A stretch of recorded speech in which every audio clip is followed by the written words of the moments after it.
Praise the Lord. To all my viewers, good morning. Welcome back to my channel, Sudha's Smart Kitchen and Blogs. ఒక fresh డేలోకి వచ్చాం కదా. ఈ రోజుని బట్టి మన క్రియేటర్ అయిన దేవునికి ఫస్ట్ థ్యాంక్స్ ఇద్దామా. ఈరోజు రెసిపీ వచ్చేసి ములగా ఆకు పచ్చడి. ఎన్నో ఆరోగ్య ప్రయోజనాలున్న ములగాకు పచ్చడి త్వరగా చేసేద్దామా. మరి ములగాకుని చూస్తున్నారు కదా, పక్కన చిన్న గిన్నె ఉంది కదా, దాంతో 2 కప్పులు అన్నమాట. మరి త్వరగా చూసేద్దామా. ముందుగా స్టవ్ వెలిగించి సరిపడగా పాన్ పెట్టుకుని చూస్తున్నారు కదా, చిటికెడు మెంతులు పొట్టువి వేయించుకోవాలన్నమాట దోరగా. చిటికెడు జీలకర్ర, నూనె ఏమీ లేకుండానే వేయించుకోవాలన్నమాట. వేగిన తర్వాత వేరే గిన్నెలోకి తీసుకుని పక్కన పెట్టుకోండి. తర్వాత 2 టేబుల్ స్పూన్స్ నువ్వులను వేసుకుంటున్నాను. నూనె ఏమీ వేయకుండానే వేయించుకోవాలన్నమాట.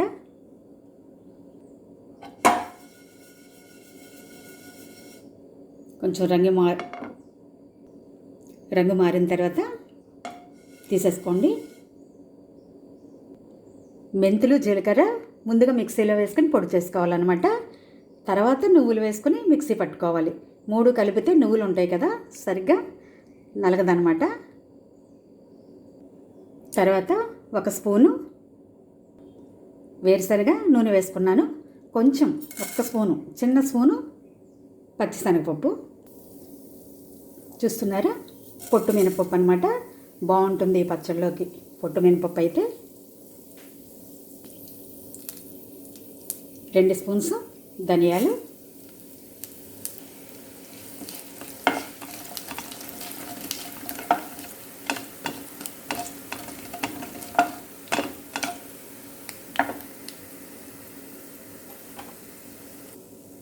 మాడకుండా చూసుకోండి. నేను మాడిపోతున్నాయనేమో స్టవ్ ఆఫ్ చేసుకున్నాను. ఇవి వేగుతుండగానే ఒక 20 పైనే ఎండుమిర్చిని వేసుకున్నాను అనమాట.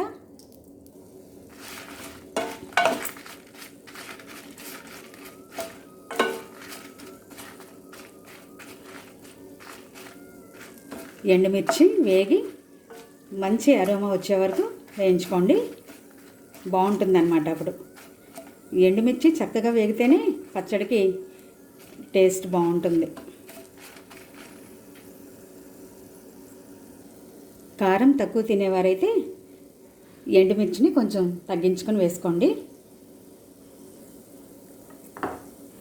అలా వేగుతుండగానే ములగాకును కూడా వేసేసుకుంటున్నాను.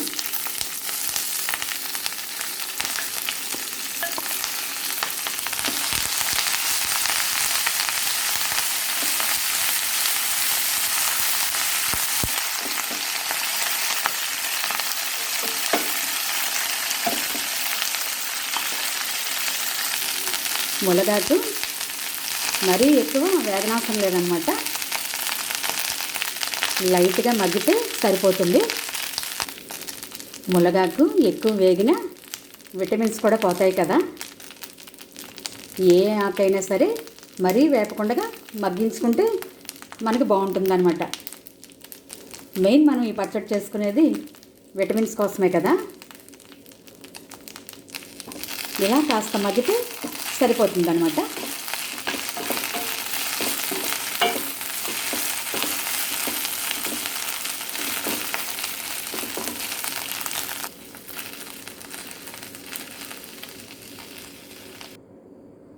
స్టవ్ ఆఫ్ చేసుకున్న తర్వాత ఆ వేడిలోనే వెల్లుల్లి రేకలు చూస్తున్నారు కదా, ఒక 7 వరకు వేసుకుంటున్నాను. చూస్తున్నారు కదా, చిటికెడు అల్లం అన్నమాట. ఏ పచ్చళ్ళ అయినా అల్లం వేయకుండా ఉండలేనమాట.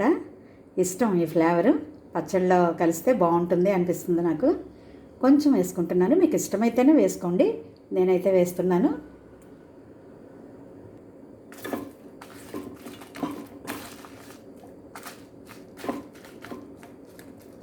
బాగా చల్లారిన తర్వాత మిక్సీ పట్టుకుందాము.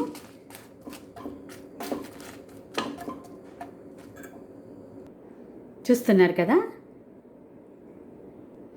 నిమ్మకాయ సైజ్ అంతా చింతపండుని తీసుకుని కడిగి ఒక అర గ్లాసు నీళ్లు వేసుకుని ఉడకబెట్టుకుని ఉంచుకున్నాను అనమాట.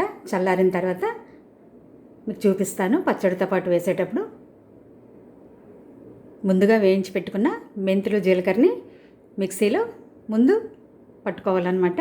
మిక్సీ చేసుకోవాలి. మెంతులు జీలకర్ర పట్టుకున్న తర్వాత నువ్వులు వేసి మిక్సీ పట్టుకోవాలన్నమాట. తర్వాత నూనెలో వేయించుకున్న ఎండుమిర్చి, ములగాకు,